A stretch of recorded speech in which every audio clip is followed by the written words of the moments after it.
नमस्कार दोस्तों, मैं रविंद्र कुमार। इतिहास आपका में आपका स्वागत है। आज मैं फिर बात करने वाला हूँ ममता बनर्जी के बारे में। देखिए, नज़ारा भी देख लीजिए कितना खूबसूरत है। क्या है, कैसा मौसम है, बहुत ही अच्छा लगता है भाई। रात का मौसम है, शांति है, हवा चल रही है। और मैं अब बात करने वाला हूँ जो फ़िलहाल बंगाल में जो चुनाव हुए हैं उसके बारे में। बंगाल में चुनाव हुए, बीजेपी आई, ममता जी हार गई। क्या बीजेपी अपने चुनाव में जो भी वादे पूरे कहे थे पूरे करेगी?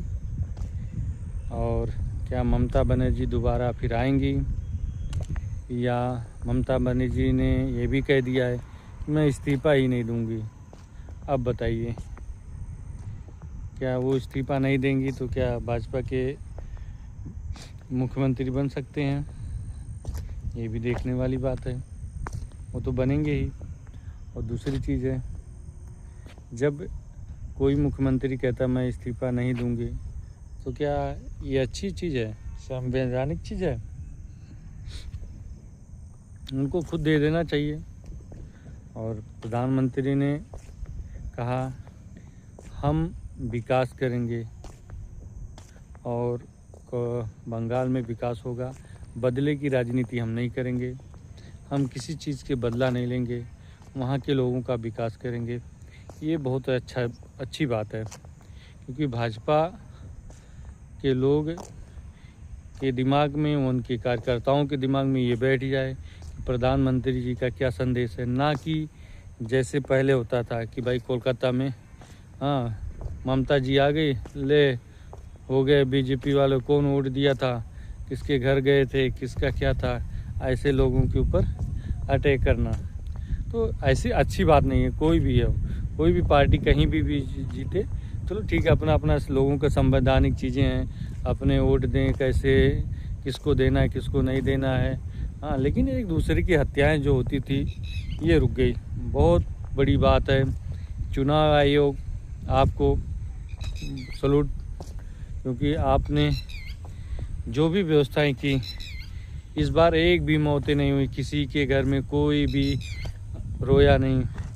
थोड़ी बहुत हरकतें हुई हैं, चलिए वो तो चुनाव के दौरान हो जाता है, लेकिन ये भी नहीं होना चाहिए। मैं ये नहीं बोलता हूँ ये हो जाता है, ये भी नहीं होना चाहिए। लेकिन एक चीज़ है, बड़ी खुशी रही, किसी की कोई भी प्रकार के ऐसे मेजर इंसिडेंट नहीं हुए, नहीं तो खून खराबा होता था। अब चुनाव आयोग के ऊपर ही ममता जी ने उंगली उठा दिया। जब चुनाव आयोग के ऊपर ममता जी ने उंगली उठाया, भाई करप्ट है, फिक्स है, हमें लोगों ने लात मारा, चोट पहुंचाया। अब आप जब जीतती हैं तो आप ऐसा कुछ नहीं कहती। आपने तीन बार इन्हीं चीज़ों से, इन्हीं इलेक्शन कमीशन की वजह से बने हैं आपने मुख्यमंत्री। आज हार गई तो लोगों के ऊपर तिनका फोड़ने लगी कि भाई इलेक्शन कमीशन करप्ट है, वोटिंग मशीनें ख़राब हैं, पूरा हैक कर ली गई हैं, और जो भी चीज़ है आपके विचार हैं। लेकिन मैं एक चीज़ कहना चाहता हूँ, आप एक अच्छी राजनीति करती तो आज हारती नहीं। एक चीज़ सोचिए आप कि आपसे पहले जब बीजेपी वहाँ पे संघर्ष कर रही थी, श्यामा प्रसाद मुखर्जी वहाँ के रहने वाले थे, उन जनसंघ को उन्होंने 1951 में स्टार्ट किया था। 1951 के अभी तक, आज़ादी से अभी तक कभी भी बीजेपी नहीं आई। कांग्रेस, लेफ्ट और आप, तीन लोगों ने शासन किया। यदि आप अच्छा करती तो आपकी इतनी बुरी हाल नहीं होती।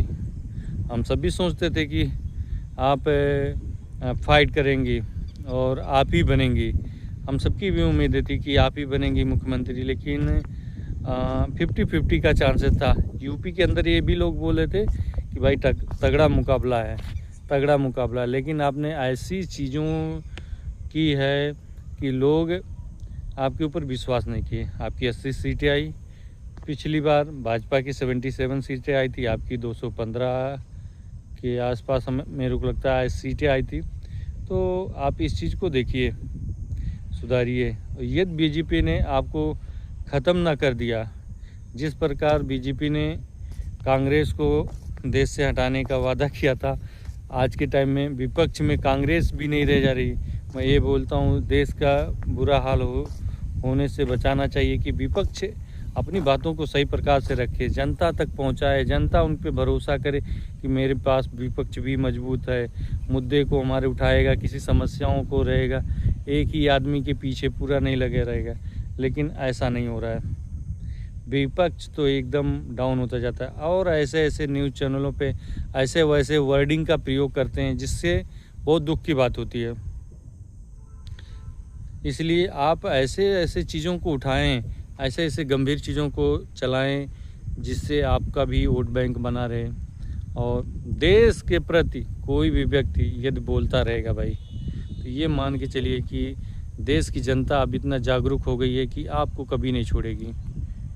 इस चीज़ को आप ध्यान दीजिएगा। यदि आप देश के विरोध बोलते रहेंगे तो कोई भी पार्टी हो वो जाएगी ही जाएगी। अब एक ही चीज़ देखिए, बीजेपी ने जो भी नेगेटिव बनाती है उसमें वो सफल रहती है। उसकी नेगेटिव बनाने के उद्देश्य जो भी हैं बहुत तगड़े हैं भाई। देश के प्रति वो कभी विश्वासघात नहीं करना चाहती है, देश के प्रति मान सम्मान रखती है, हिंदुत्व का मुद्दा उठाती है, एजुकेशन का मुद्दा उठाती है। जो भी मुद्दे उठाती है एक सॉलिड तरीके से उठाती है। ये देश में कोई करप्ट रहता है या कोई बहुत बड़ी समस्या आ जाती है तो उसके पीछे पड़ जाती है। अब योगी सरकार, योगी बाबा यूपी में क्यों चमकते हैं, और तीसरी बार भी योगी बाबा ही आएंगे मुझे लगता है। और ये चीज़ देख लीजिएगा, क्योंकि समाजवादी पार्टी, आप सबको भाई बहुत मेहनत करना पड़ेगा कंपटीशन में बने रहने के लिए। अब अखिलेश के बयान भी चेंज हो गए। हमारे पूर्व मुख्यमंत्री जो है अखिलेश यादव जी, अब उनके बयानों में भी ऐसी भावनाएं नहीं रहती हैं कि कैसे अपने आप को बचाया जाए। पहले एक पक्ष को लेकर बयान देते रहते थे, ऐसा ये है वो है, लेकिन अब उनकी बातों में चेंज होती नहीं, छोटी छोटी बातों को लेकर मुद्दा उठाते थे।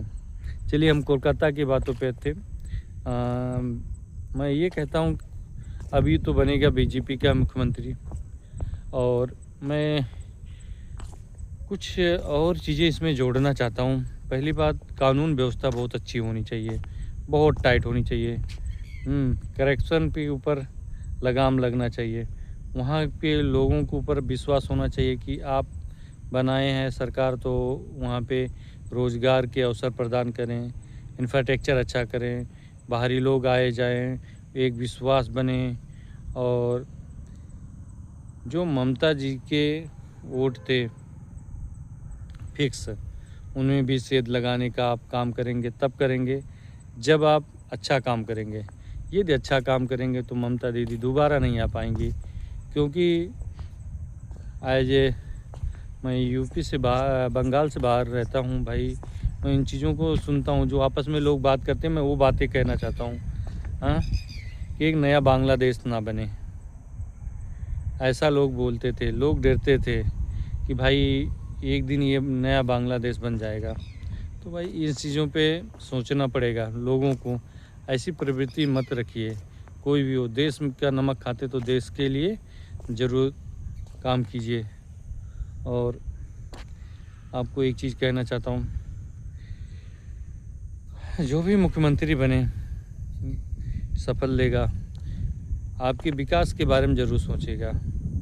कुछ दिन तक अफरा तफरी ज़रूर मची रहेगी जब तक कोई भी प्रकार से सही प्रकार से कानून व्यवस्थाओं को लागू नहीं किया जा सकता है। और सबसे ज़्यादा वहाँ की पुलिस प्रशासन को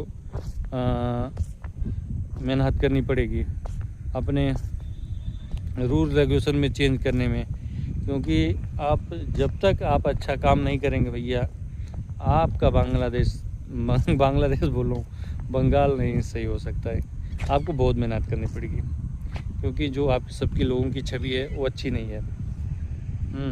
तो इसमें चेंजमेंट लाइए। अब आपको हटा के CRPF आके वहाँ पे वोटिंग कराई तो आपके लिए बहुत ही शर्म की बात है। आप एक अच्छे नागरिक होते तो ऐसा नहीं करती। मेरे को लगता है कि कभी भी ऐसा नहीं हुआ होगा, लेकिन ऐसा CRPF आपको हटा के की तो भाई किसी की जान नहीं गई। ये भी एक बहुत ही अच्छी बात है। और मैं चाहता हूँ कि वहाँ के मुख्यमंत्री जो भी हैं बने, देश के लिए काम करें, वहाँ जनता के लिए काम करें। यदि आपका बंगाल का विकास होगा तो देश का विकास होगा। एजुकेशन व्यवस्था, हेल्थ व्यवस्था, इंफ्रास्ट्रक्चर व्यवस्था, वहाँ पे कंपनियों को बुलाए। लेकिन इतनी जल्दी कंपनियाँ तो नहीं आएंगी। क्यों नहीं आएंगी? क्योंकि वो भी कुछ टाइम तक देखती हैं क्या करना है, कैसे करना है, फिर उसके बाद इन्वेस्टमेंट शुरू करेंगी, फिर वहाँ पे ज़मीनें लेंगी, जो भी है चीज़ें कुछ ना कुछ नया चालू होंगे। अब ये देखिए नया पार्क है, नई सोसाइटी है, नई चीज़ें हैं। हाँ, कितना बढ़िया लग रहा है।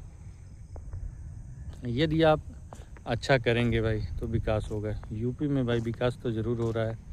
हाँ भाई, हर जगह पे सभी उंगलियां तो बराबर नहीं हो, तो कुछ ना कुछ उपद्रवी तो होते हैं। सोच विचार से कहीं ना कहीं कुछ ना कुछ हैपेंड करते रहते हैं। हाँ, अब कोई एकाएक कोई एक्सीडेंट कर जाए या कोई मार दे, किसी को गाली दे दे, आग लगा दे, कहीं कुछ भी ऐसा हो जाए तो क्या सरकार गुनहगार है या पुलिस प्रशासन? नहीं। अरे यार, गधे को उसको ये सोचना चाहिए कि कम से कम ऐसा नहीं करना चाहिए हमें। ठीक है, बाद में पुलिस प्रशासन जो भी करती है, सरकार जो भी एक्शन लेती है उसके खिलाफ, वो एक अलग बात होती है। लेकिन कम से कम ऐसे लोगों को नहीं सोचना चाहिए या कोई गलत काम करे। बंगाल बीजेपी की सरकार, नई सरकार को मुबारक हो भाई। और आप सब खुश रहें। हमारी वीडियो को भी लाइक और सब्सक्राइब कर लें भाई। Thank you very much.